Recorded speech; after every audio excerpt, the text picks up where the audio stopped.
ভাই এটা একটা ভণ্ডামি ছাড়া কিছু না।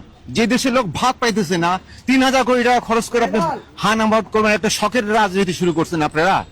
মানুষ এখানে ভাত পায় না, সকালবেলা ওঠে ঘরে ঘরে ঘুরতেছে, খাওয়া নেই, রিক্সা নিয়ে দৌড়াচ্ছে, খাওয়া নেই, সেখানে 3,000 টাকা খরচ করে একটা হান আবাদ করবেন, এটা মগের মূল্য পাইছেন না। আপনি রাজনীতি করবেন, লুট করে নিয়ে যাবেন, আবার রাজনীতি ছাড়িয়ে দেবেন, দেশে অস্থিতিশীল হবে, তখন আপনার হান আবাদ করবেন। এটা কোন দেশের কথা?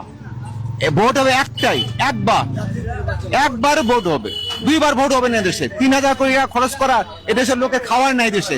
3,000 কোটি টাকা দেশের লোককে বেটে দেন, কোনটা এখন পাবলিক কোথায় যাবে বর্তমান পরিস্থিতি অনুযায়ী ডিপেন্ড করে সবকিছু।